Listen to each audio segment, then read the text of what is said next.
বিসমিল্লাহির রহমানির রহিম। আসসালামু আলাইকুম। আজ আমার নেতৃত্বের গল্পে সংখ্যা, চিনি ও গুণী। প্রথম শ্রেণীর শিশুদের 1 থেকে 10 পর্যন্ত সংখ্যার ধারণা ভালোভাবে দেওয়ার জন্য আজ আমার নেতৃত্বের গল্প। এই নেতৃত্বের গল্পে সংখ্যাকে চেনার জন্য ও গোনার জন্য আমরা বেশ কয়েকটি ধাপ ব্যবহার করেছি। 1 নম্বর ধাপ, সংখ্যা খোঁজার অভিযান। 1 থেকে 10 পর্যন্ত লেখা ছোট কার্ড লুকিয়ে রাখবো, সেখান থেকে শিশুরা খুঁজে খুঁজে বের করবে।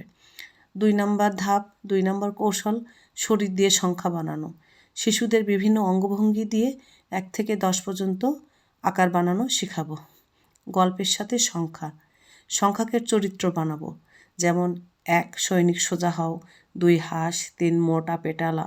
শিক্ষার্থীদের গল্প বানিয়ে সংখ্যা মনে রাখার ব্যবস্থা করব। 4 জিনিস দিয়ে গোনা স্টেশন। ক্লাসে কয়েকটা স্টেশন করব, একটা পাথর, একটা কলম, একটা বই। শিশুরা সেখানে গিয়ে সংখ্যা গুনে লিখবে। 5 ভুল ধরো খেলো। বোর্ডে 1 2 3 4 5 6 লিখব, কোথায় ভুল সেটা শিশুরা বলবে।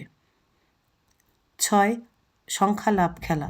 মেঝে দিয়ে চক দিয়ে 1 থেকে 10 পর্যন্ত মেঝেতে চক দিয়ে 1 থেকে 10 পর্যন্ত লিখবো এবং শিক্ষক বলবে 5-এ যাও, 8-এ যাও, এভাবে খেলা শিখবে। নিজের সংখ্যা বই। শিক্ষার্থীরা খাতা নিয়ে প্রতিটি পাতায় একটি করে সংখ্যা লিখবে এবং সেই সংখ্যার সমান ছবি আঁকবে। তার মানে 4টে আঁকালে 4টে ফুল, এভাবে সংখ্যা বই তৈরি করবে। সংখ্যা বন্ধু জোড়া। একজন শিক্ষার্থীর কাছ থেকে 7 কার্ড আর একজনের কাছে 7টা বস্তু, তারা মিল খুঁজে জোড়া হবে। তালি দিয়ে সংখ্যা। শিক্ষক 6 বার তালি দেবেন, শিক্ষার্থী বলবে 6, তারপর উল্টো সংখ্যা বলবেন, শিক্ষার্থীরা তালি দিবে। 10 নম্বর কৌশল, নেতা শিক্ষার্থী পদ্ধতি। দলনেতা ঠিক করুন, সে দলকে সংখ্যা পড়াবে ও গুনতে সাহায্য করবে।